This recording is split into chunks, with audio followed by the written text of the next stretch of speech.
ನಮಸ್ಕಾರ federal Karnataka YouTube ಚಾನೆಲ್ಗೆ ಸ್ವಾಗತ. ಮಂಗಳವಾರ ರಾಜ್ಯಸಭಾ ಚುನಾವಣೆ ಮುಗಿದ ನಂತರ ನಡೆದ ವಿದ್ಯಮಾನವೊಂದು ವಿವಾದಕ್ಕೆ ಕಾರಣವಾಗಿದ್ದು ದೇಶಾದ್ಯಂತ ಸುದ್ದಿಯಾಗುತ್ತಿದೆ. ಮಂಗಳವಾರ ನಡೆದ ರಾಜ್ಯಸಭಾ ಚುನಾವಣೆಯಲ್ಲಿ ಕರ್ನಾಟಕದಲ್ಲಿ ಕಾಂಗ್ರೆಸ್ನಿಂದ 3 ಹಾಗೂ ಬಿಜೆಪಿಯಿಂದ 1 ಸೇರಿ ಒಟ್ಟು 4 ರಾಜ್ಯಸಭೆಗೆ ಆಯ್ಕೆಯಾಗಿದ್ದಾರೆ. ಇವರಲ್ಲಿ ಕಾಂಗ್ರೆಸ್ನ ಸೈಯದ್ ನಾಸೀರ್ ಹುಸೇನ್ ಸಹ ಒಬ್ಬರು. ಸೈಯದ್ ನಾಸೀರ್ ಹುಸೇನ್ ಅವರ ಅಭಿಮಾನಿಗಳು ಮಂಗಳವಾರ ಸಂಜೆ ವಿಧಾನಸೌಧದ ಕಾರಿಡಾರ್ನಲ್ಲಿ ಸಂಭ್ರಮಾಚರಣೆ ಮಾಡಿದ್ದು, ಈ ವೇಳೆ ಪಾಕಿಸ್ತಾನ್ ಜಿಂದಾಬಾದ್ ಎನ್ನುವ ಘೋಷಣೆ ಕೂಗಿದ್ದಾರೆ ಎನ್ನುವ ಆರೋಪ ಕೇಳಿಬಂದಿದೆ. ಇದರ ಬೆನ್ನಲ್ಲೇ ಬಿಜೆಪಿ ಸಹ ಪ್ರತಿಭಟನೆ ನಡೆಸಿದೆ. ಸಂಭ್ರಮಾಚರಣೆಯ ವಿಡಿಯೋ ಸಾಮಾಜಿಕ ಜಾಲತಾಣದಲ್ಲಿ ವೈರಲ್ ಆಗಿದ್ದು ಪರ ವಿರೋಧದ ಚರ್ಚೆಗೆ ಕಾರಣವಾಗಿದೆ. ಮಂಗಳವಾರ ರಾಜ್ಯಸಭಾ ಚುನಾವಣೆ ಫಲಿತಾಂಶ ಪ್ರಕಟವಾಗುತ್ತಿದ್ದಂತೆ ಗೆಲುವು ಸಾಧಿಸಿದ ಸೈಯದ್ ನಾಸೀರ್ ಹುಸೇನ್ ಅವರನ್ನು ಕಾಂಗ್ರೆಸ್ನ ಕಾರ್ಯಕರ್ತರು ಹೆಗಲ ಮೇಲೆ ಹೊತ್ತುಕೊಂಡು ಸಂಭ್ರಮಿಸಿದರು. ಈ ವೇಳೆ ಅವರ ಬೆಂಬಲಿಗನೊಬ್ಬ ಪಾಕಿಸ್ತಾನ್ ಜಿಂದಾಬಾದ್ ಘೋಷಣೆ ಕೂಗಿದ್ದಾನೆ ಎಂದು ಬಿಜೆಪಿ ಸೇರಿದಂತೆ ಹಲವು ಮಾಧ್ಯಮಗಳು ಆರೋಪ ಮಾಡಿವೆ. ಆದರೆ ಸಂಭ್ರಮಾಚರಣೆ ವೇಳೆ ಹುಸೇನ್ ಸಾಬ್ ಜಿಂದಾಬಾದ್, ನಾಸೀರ್ ಸಾಬ್ ಜಿಂದಾಬಾದ್, ಕಾಂಗ್ರೆಸ್ ಪಾರ್ಟಿ ಜಿಂದಾಬಾದ್ ಎಂದಷ್ಟೇ ಕೂಗಲಾಗಿದೆ ಎನ್ನುವ ವಾದವೂ ಕೇಳಿಬಂದಿದೆ. ಈ ಬೆಳವಣಿಗೆ ಕರ್ನಾಟಕ ರಾಜ್ಯ ರಾಜಕೀಯದಲ್ಲಿ ಕಾಂಗ್ರೆಸ್ ಮತ್ತು ಬಿಜೆಪಿ ನಡುವೆ ತೀವ್ರ ತಿಕ್ಕಾಟಕ್ಕೆ ಕಾರಣವಾಗಿದೆ. ಅಲ್ಲದೆ ರಾಜ್ಯದ ವಿವಿಧೆಡೆ ಬಿಜೆಪಿ ಪ್ರತಿಭಟನೆ ನಡೆಸುತ್ತಿದೆ. ಸೈಯದ್ ನಾಸೀರ್ ಹುಸೇನ್ ಗೆಲುವಿನ ಸಂಭ್ರಮಾಚರಣೆಯ ಸಂದರ್ಭದಲ್ಲಿ ಪಾಕಿಸ್ತಾನ್ ಜಿಂದಾಬಾದ್ ಘೋಷಣೆ ಕೂಗಲಾಗಿದೆ ಎಂದು ಬಿಜೆಪಿ ಆರೋಪಿಸಿದ್ದು ರಾಜ್ಯದ ವಿವಿಧೆಡೆ ಪ್ರತಿಭಟನೆ ನಡೆಸಿದೆ. ನಾಸೀರ್ ಸಾಬ್ ಜಿಂದಾಬಾದ್ ಎಂದು 2 ಬಾರಿ ಘೋಷಣೆ ಕೂಗಿದ ನಂತರ ಪಾಕಿಸ್ತಾನ್ ಜಿಂದಾಬಾದ್ ಎನ್ನುವ ಘೋಷಣೆಯನ್ನು ಕೂಗಲಾಗಿದೆ. ಈ ಘೋಷಣೆ ಕೂಗಿದ ವ್ಯಕ್ತಿ ಕೂಡಲೇ ಸ್ಥಳದಿಂದ ನಾಪತ್ತೆಯಾಗಿದ್ದೇನೆ ಎಂದು ಬಿಜೆಪಿ ಆರೋಪಿಸಿದೆ. ಇನ್ನು ಈ ಪ್ರಕರಣದ ಬಗ್ಗೆ ಮಾತನಾಡಿರುವ ಫ್ಯಾಕ್ಟ್ ಚೆಕರ್ ಹಾಗೂ ಆಲ್ಟ್ ನ್ಯೂಸ್ನ ಸಹ ಸಂಸ್ಥಾಪಕ ಮಹಮ್ಮದ್ ಜುಬೈರ್ ಅವರು ಈ ವಿಚಾರಕ್ಕೆ ಸಂಬಂಧಿಸಿದಂತೆ ಮತ್ತೊಂದು ವಿಡಿಯೋವನ್ನು ಎಕ್ಸ್ನಲ್ಲಿ ಹಂಚಿಕೊಂಡಿದ್ದಾರೆ. ಈ ವಿಡಿಯೋದಲ್ಲಿ ಬೆಂಬಲಿಗ ನಾಸೀರ್ ಸಾಬ್ ಜಿಂದಾಬಾದ್ ಎಂದು ಕೂಗುವುದು ಸ್ಪಷ್ಟವಾಗಿದೆ. ಕರ್ನಾಟಕದ ಮಾಧ್ಯಮಗಳು ಸುಳ್ಳು ಸುದ್ದಿಯನ್ನು ಹರಡುವ ಮೂಲಕ ಜನರ ದಿಕ್ಕನ್ನು ತಪ್ಪಿಸುತ್ತಿವೆ ಎಂದಿದ್ದಾರೆ. ಇನ್ನು ಈ ವಿಚಾರಕ್ಕೆ ಸಂಬಂಧಿಸಿದಂತೆ ಬುಧವಾರ ವಿಧಾನಸಭೆಯಲ್ಲೂ ಚರ್ಚೆ ನಡೆದಿದೆ. ರಾಜ್ಯಸಭಾ ಫಲಿತಾಂಶ ಆದಂತ 2-3 ನಿಮಿಷಗಳಲ್ಲಿ ವಿಜಯೋತ್ಸವವನ್ನು ಎಲ್ಲರೂ ಕೂಡ ಆಚರಿಸಬೇಕು. ಸಂತೋಷ ಅಂತ ಎಲ್ಲರಿಗೂ ಇದ್ದಿದ್ದೆ. ಸಂತೋಷದ ಸಂಭ್ರಮ ಪಾಕಿಸ್ತಾನಕ್ಕೆ ಅರ್ಪಣೆ ಅಲ್ಲ ಅಂತ. ಸಂತೋಷದ ಸಂಭ್ರಮ ಬೇರೆ ಬೇರೆ ಹಂತಗಳಲ್ಲಿ ನಡೀಲಿ, ಬೇರೆ ಯಾವ ರೂಪದಲ್ಲಾದರೂ ಕೂಡ ಸಂತೋಷಗಳು ನಡೀಲಿ. ಆದರೆ ಸಂತೋಷವನ್ನ ಮಾಡುವಂತ ವೇಗದಲ್ಲಿ ಪಾಕಿಸ್ತಾನದ ಪರವಾದಂತಹ ಘೋಷಣೆಗಳನ್ನು ಕೂಗಿದ್ದಾರೆ ಅಂತ ಸಾಧ್ಯ ಇದೆ. ಫಲಿತಾಂಶ ಇದು 6:15 ಹೊತ್ತಿಗೆ ಫಲಿತಾಂಶಗಳು ಬಂದಾಗ ಮಾಧ್ಯಮದ ಮಿತ್ರರು ನನಗೆ ಇದರ ವಿಡಿಯೋ ಕ್ಲಿಪ್ಪಿಂಗ್ಸ್ ಅನ್ನು ಕಳಿಸಿ ಏನಾಗಿದೆ ಅನ್ನೋ ನನ್ನ ಗಮನಕ್ಕೆ ತಂದ್ರು. ನಾನು 6 ನಿಮಿಷಗಳ ಕಾಲ ನಾನು ವಿಚಲಿತನಾದೆ. ವಿಧಾನಸೌಧದ ಒಳಗೆ ಪಾಕಿಸ್ತಾನ್ ಜಿಂದಾಬಾದ್ ಕೂಗುವಷ್ಟು ಧೈರ್ಯ ಯಾರಿಗಾರು ಇದೆಯಾ, ಇದು ಹೌದಾ ಅನ್ನುವಷ್ಟರ ಮಟ್ಟಿಗೆ ನಾನೇ ವಿಚಲಿತನಾಗಿದ್ದೆ. ಆದ್ರೆ ಆ ಸೌಂಡ್ಗಳನ್ನ ಕೇಳಿದ ನಂತರ, ಅದನ್ನ 2 ಸರಿ 3 ಸರಿ ಕೇಳಿದ ನಂತರ ನಮಗೆ ಹೌದು ಅಂತ ಅನ್ನಿಸ್ತು. ನಂತರ ಅದನ್ನ ನಾವು ರಿಯಾಕ್ಷನ್ ಅನ್ನು ಮಾಡಿದ್ದು. ಸಂವಿಧಾನದ ಕಾರ್ಯಾಗಾರಕ್ಕೆ ನೀವು ಯಾರನ್ನು ಕರೆಸಿದ್ದು? ಸರ್ಕಾರದ ಅತಿಥಿಯಾಗಿ ಬಂದವರು ಯಾರು? ಅದೇ ವಿಷಯಕ್ಕೆ ಬರ್ತೇನೆ. ನಿತೀಶ್ ಕೌಲ್ ಅನ್ನುವಂತ ವ್ಯಕ್ತಿಯನ್ನ ನೀವು ಸರ್ಕಾರದ ಅಧಿಕೃತವಾದಂತ ಆಹ್ವಾನವನ್ನು ಕೊಟ್ಟು ಕರೆಸಿ, ಮಹಿಳೆಯನ್ನ ಕರೆಸಿ ಭಾಷಣ ಮಾಡ್ಲಿಕ್ಕೆ ಹೊರಡಿಸಿದ್ರಿ. ಭಾರತ ವಿರೋಧಿಯಾದಂತ ಧೋರಣೆಯನ್ನ ಇಟ್ಟುಕೊಂಡಂತ ನಿತೀಶ್ ಕೌಲನ್ನ ಸರ್ಕಾರದ ಅತಿಥಿಯಾಗಿ ಸಂವಿಧಾನಕ್ಕೆ ಸಂಬಂಧಪಟ್ಟಂತೆ ಹೇಗೆ ಭಾಷಣಕ್ಕೆ ನೀವು ಕರೆಸಿದ್ರಿ? ಈ ಮಾನಸಿಕತೆ ಇದ್ದ ಕಾರಣಕ್ಕೋಸ್ಕರ ಇಷ್ಟೆಲ್ಲ ಘಟನೆಗಳು. ಸರ್ಕಾರ ಭಾರತ ವಿರೋಧಿಯಾದವ್ರನ್ನ ಕರೆಸಿದ್ದಾರೆ ಅಂತ ಹೇಳ್ತಾರೆ. ಅವರು ಕಾಶ್ಮೀರಿ ಪಂಡಿತರು. ಮಂತ್ರಿ ಮಾತಾಡ್ತಾರೆ, ಅಲ್ಲಿ ಅಧ್ಯಕ್ಷರೇ ಮಂತ್ರಿ ಮಾತಾಡ್ತಾರೆ, ಅವರು ಮಂತ್ರಿ ಮಾತಾಡ್ತಾರೆ. ಅಧ್ಯಕ್ಷರೇ, ಡೆಮಾಕ್ರಸಿ ಬಗ್ಗೆ, ಸೆಕ್ಯುಲರಿಸಂ ಬಗ್ಗೆ ಸರ್ಕಾರ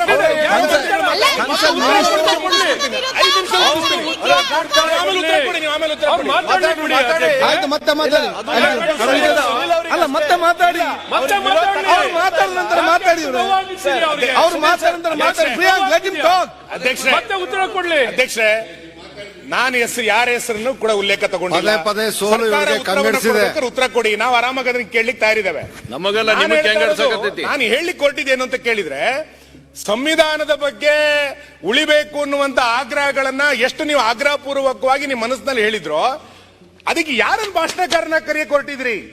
ಯಾರು ಭಾರತ ವಿರೋಧಿ ನಿಲುವನ್ನ ತೆಗೆದುಕೊಳ್ಳಿಕ್ಕೆ ಹೊರಟಿದ್ರು ನಿಮ್ಮ ಅಜೆಂಡನೇ ಸರಿ ಇಲ್ಲ ಅಂತ ಅರ್ಥ. ಈ ರೀತಿಯಾದಂತಹ ಘಟನೆಗಳು, ಈ ರೀತಿಯಾದಂತಹ ಧೋರಣೆಗಳ ಕಾರಣಕ್ಕೆ ಇಷ್ಟು ಧೈರ್ಯ ಪಾಕಿಸ್ತಾನದ ಪರವಾಗಿ ಘೋಷಣೆಗಳನ್ನ ಕೂಗುವಂತ ಧೈರ್ಯ ಬಂದಿರಬಹುದು ಅಂತ ನಾನು ಊಹೆ ಮಾಡ್ಕೊಳ್ಳೋದು. ವಿಧಾನಸಭಾ ಚುನಾವಣೆಗಳಾದಾಗ ಮಟ್ಕಳದಲ್ಲಿ ಪಾಕಿಸ್ತಾನ್ ಜಿಂದಾಬಾದ್ ಅಂತ ಘೋಷಣೆ ಕೂಗಿದ್ರು, ಹುಬ್ಬಳ್ಳಿನಲ್ಲಿ ಕೂಗಿದ್ರು ಅಂತೇಳಿ ಪತ್ರಿಕೆಗಳಲ್ಲಿ ಬಂದಿತ್ತು. ಅದ್ರ ಬಗ್ಗೆ ತನಿಖೆಗಳೇನಾಗಿದೆ ಅಂತ ಸರ್ಕಾರ ಉತ್ತರ ಕೊಡಬೇಕು. ರಾಜ್ಯಸಭೆಯಲ್ಲಿ ಚುನಾವಣೆಗಳೆಲ್ಲ ಹೇಗಾಯಿತು ಅನ್ನೋದಕ್ಕಿಂತ ಹೆಚ್ಚಾಗಿ ಪಾಕಿಸ್ತಾನ್ ಜಿಂದಾಬಾದ್ ಘೋಷಣೆ ಕೂಗಿದ್ರು ಅನ್ನುವಂಥದ್ದೇ ನನ್ನ ಇಡೀ ದಿನ ಸುದ್ದಿಗಳಾಗಿದೆ. ನಾವು ಇದನ್ನ ನೋಡಿ ಸುಮ್ಮನೆ ಕೂತ್ಕೊಳ್ಳೋ ಪ್ರಶ್ನೆ ಇಲ್ಲ. ನಾವು ಇದನ್ನ ಸರ್ಕಾರವನ್ನ ಪ್ರಶ್ನೆ ಮಾಡಲೇಬೇಕು. ನಮ್ಮ ಹಕ್ಕಿದ ಒಂದು ಪ್ರಶ್ನೆ ಮಾಡ್ತಾ ಇದ್ದೀವಿ. ನಿನ್ನೆ ಪತ್ರಕರ್ತರು ಅದನ್ನ ಪ್ರಶ್ನೆ ಕೇಳಲಿಕ್ಕೆ ಹೋದಾಗ ಪತ್ರಕರ್ತರನ್ನ ಗದರಿಸಿದಂತ ಘಟನೆಗಳು ಕೂಡ ನಿನ್ನೆ ನಡೆದಿಲ್ಲ ಅಂತೇನಿಲ್ಲ. ಅಂದ್ರೆ ಇದನ್ನು ಪ್ರಶ್ನೆ ಮಾಡೋದು ತಪ್ಪು ಅನ್ನುವಷ್ಟರ ಮಟ್ಟಿಗೆ ಸರ್ಕಾರದ ಜನಪ್ರತಿನಿಧಿಗಳ ವರ್ತನೆಗಳು ಹಿಂಗಾದ್ರೆ ಯಾರು ಕೇಳಬೇಕು, ಎಲ್ಲಿ ಕೇಳಬೇಕು ಇದನ್ನ? ಈ ಕಾರಣಕ್ಕೆ ನನ್ನ ಘಟನೆ ನಡೆದ ನಂತರ ನೀವೇ ಹೇಳಬೇಕು.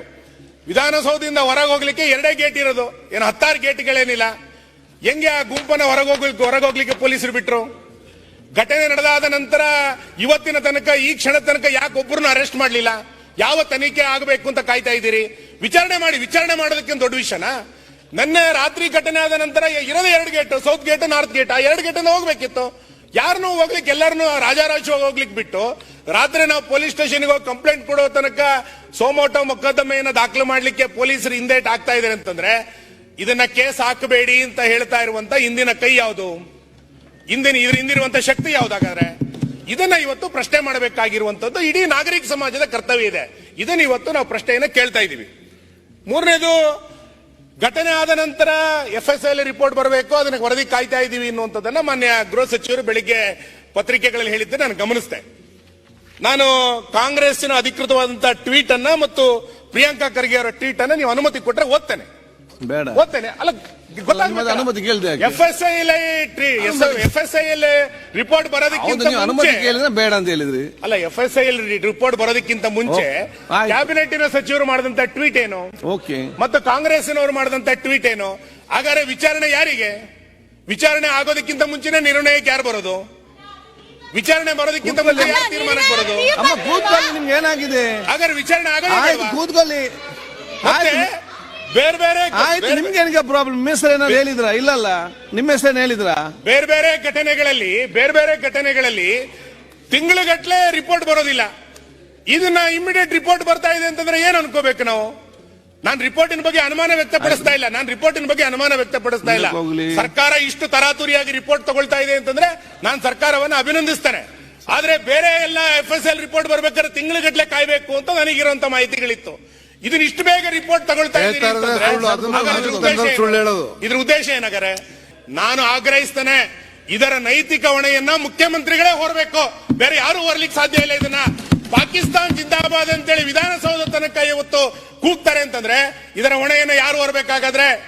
ಇವತ್ತು 47ರಲ್ಲಿ ಜಾತಿಯ ಹೆಸರಿನಲ್ಲಿ ದೇಶವನ್ನ ವಿಭಜನೆ ಮಾಡಿದ್ರು ಇದೇ ಕಾಂಗ್ರೆಸ್. ನೋಡಿ, ರಾಜ್ಯಕ್ಕೆ ವಿಚಾರ ಮಾತಾಡಿ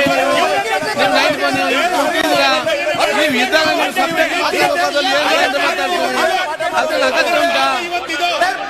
ಅಲ್ಲಿವರೆಲ್ಲ ಕೇಳ್ತಾರೆ, ಮಾತಾಡ್ತಾರೆ. ಅವರ ಸಮಾಧಾನ ಕೇಳ್ತಾ ಇಲ್ವಾ? ಮತ್ತೆ ಅವ್ರ ಸಮಾಧಾನ ರಾಜಕೀಯಕ್ಕೆ ತರಬೇಕು. ನೀವು ರಾಜಕೀಯ ತರಬೇಕು. ನಿಮ್ಮ ವಿಚಾರ ನಿಮ್ಗೆ ಯಾರು ಸೀರಿಯಸ್ ಅದು ಬಿಟ್ಟು ಪಾಲಿಟಿಕ್ಸ್ ಆಗಿ ಮಾತಾಡ್ತೀರಿ. ಇಲ್ಲಿ ನೀವು ಸಮಸ್ಯೆ ಇದ್ದೀರಿ. ಕಾಂಗ್ರೆಸ್ಸಿನ ಮಾನಸಿಕತೆ ಏನು ಅಂತ ಅದು ಕಾಂಗ್ರೆಸ್ ನೋಡಿ. ಮತ್ತೆ ಕಾಂಗ್ರೆಸ್ ಬಿಜೆಪಿ ಅಂತ ಯಾಕೆ ಮಾಡ್ತೀರಿ? ವಿಚಾರ ಏನಂತ ಹೇಳಿ ವಿಚಾರ ಮಾಡಿ. ನಿಮ್ಗೆ ಬಹುಶಃ ನೈಜದ ಕಾಲೇಜಿದ್ರೆ ಸಬ್ಜೆಕ್ಟ್ ಬಗ್ಗೆ ಚರ್ಚೆ ಮಾಡಿ. ನಿಮ್ಗೆ ಬರೀ ರಾಜಕೀಯ ಮಾಡಬೇಕು, ಇವತ್ತು ಕಾಲೇಜ್ ಇಲ್ಲ ಅಂತ ಏನು ಮಾಡ್ಲಿಕ್ಕೆ ಆಗುದಿಲ್ಲ. ಮಾತಾಡ್ಲಿಕ್ಕೆ ಎಲ್ಲ ಅವಕಾಶ ಮಾಡಿಕೊಟ್ಟಿದ್ದಾರೆ, ಎಲ್ಲ ಕೇಳ್ತಿದ್ದಾರೆ. ನೀವು ಚೆನ್ನಾಗಿ ಮಾತಾಡ್ತೀರಿ. ಪಾಲಿಟಿಕ್ಸ್ ಹಾಕಿದ್ರೆ ಸುಮ್ಮನೆ ಕೂತ್ಕೊಳ್ಬೇಕು. ನೀವು ಮತ್ತೆ ನೀವು ಪಾಲಿಟಿಕ್ಸ್ ಅಂತ ನೀವು ಅನಗತ್ಯವಾಗಿ ತಂದ್ರೆ ಆಗ್ತದ? ನೀವು ಬಸ್ ಕರೆಕ್ಟ್ ಆಗಿ ಮತ್ತೆ ಬೇರೆಯವ್ರ ಬೈಕ್ ಬರಂತ ಕೆಲಸ ಮಾಡಿ. ದಯವಿಟ್ಟು ನೋಡಿ. ಆಯ್ತು, ನೆಕ್ಸ್ಟ್ ಸರ್ಕಾರ ಉತ್ತರ ಕೊಡಿ. ಒಂದ್ ನಿಮಿಷ ಅಧ್ಯಕ್ಷರೇ, ಒಂದ್ ನಿಮಿಷ ಆಯ್ತು, ಒಬ್ರು ಮಾತಾಡ್ಲಿ ದಯವಿಟ್ಟು.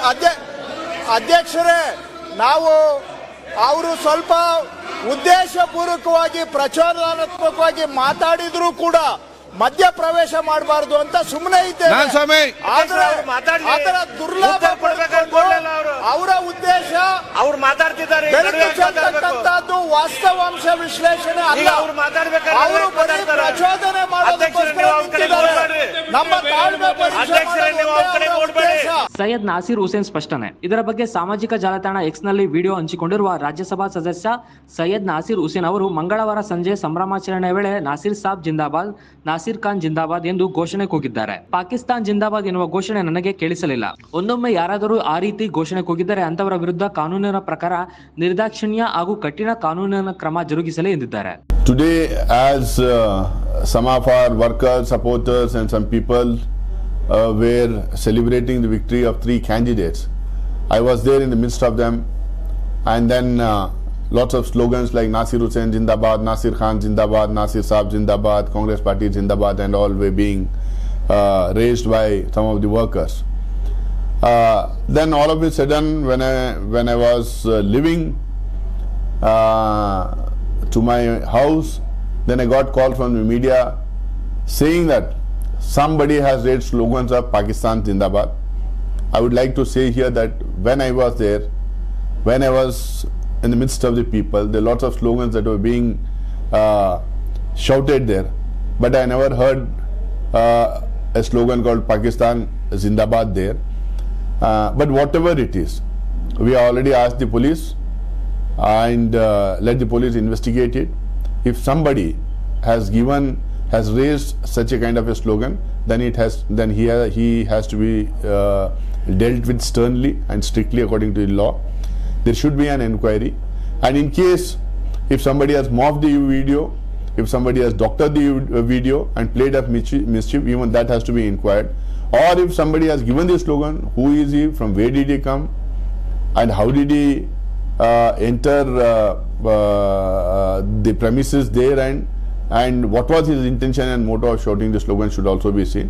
But as far as I am concerned, when I was there was no slogan that was shouted, this kind of a slogan shouted there, because in case when we were there, if this slogan was raised, then I am sure no sane people, no Indian, no citizen of this country would have tolerated it. So let us wait for the inquiry, and whatever comes out will be there in the public domain. Thank you so much. ಸ್ವಯಂ ಪ್ರೇರಿತ ದೂರು ದಾಖಲು. ಬೆಂಗಳೂರಿನ ವಿಧಾನಸೌಧ ಠಾಣೆಯ ಪೊಲೀಸರು video ಆಧರಿಸಿ ಸ್ವಯಂ ಪ್ರೇರಿತ ದೂರು ದಾಖಲಿಸಿಕೊಂಡಿದ್ದಾರೆ. ವಿಧಿ ವಿಜ್ಞಾನ ಪ್ರಯೋಗಾಲಯದ ವರದಿ ನಂತರ ಕ್ರಮ. ಪ್ರಕರಣದ ಬಗ್ಗೆ ಮಾತನಾಡಿರುವ ಮುಖ್ಯಮಂತ್ರಿ ಸಿದ್ದರಾಮಯ್ಯ ಅವರು ಪಾಕಿಸ್ತಾನದ ಪರವಾಗಿ ಘೋಷಣೆ ಕೂಗಿದ್ದು ನಿಜವೇ ಆಗಿದ್ದರೆ ಅಂತವರನ್ನು ರಕ್ಷಿಸುವ ಪ್ರಶ್ನೆಯೇ ಇಲ್ಲ. ವಿಧಿ ವಿಜ್ಞಾನ ಪ್ರಯೋಗಾಲಯದ ವರದಿ ಬಂದ ನಂತರ ಘೋಷಣೆ ಕೂಗಿದ್ದು ನಿಜವೇ ಆಗಿದ್ದರೆ ಈ ಬಗ್ಗೆ ಗಂಭೀರ ಕ್ರಮ ವಹಿಸಲಾಗುವುದು ಎಂದಿದ್ದಾರೆ. ಕೂಗುವವರಿಗೆ ವಿಧಾನಸೌಧ ಆದರೇನು, ಬೇರೆ ಎಲ್ಲಾದರೇನು, ಅಪರಾಧ ಅಪರಾಧವೇ. ರಾಷ್ಟ್ರದ ವಿರುದ್ಧ ಘೋಷಣೆ ಕೂಗಿರುವುದು ಸಾಬೀತಾದರೆ ಯಾರೇ ಆಗಲಿ ಅಂತವರ ಮೇಲೆ ಕಠಿಣ ಕ್ರಮ ಜರುಗಿಸಲಾಗುವುದು ಎಂದು ಎಚ್ಚರಿಕೆ ನೀಡಿದ್ದಾರೆ. ಹೆಚ್ಚಿನ ಸುದ್ದಿ ಅಪ್ಡೇಟ್ಗೆ ಈಗಲೇ the federal Karnataka YouTube page ಅನ್ನು ಸಬ್ಸ್ಕ್ರೈಬ್ ಮಾಡಿ.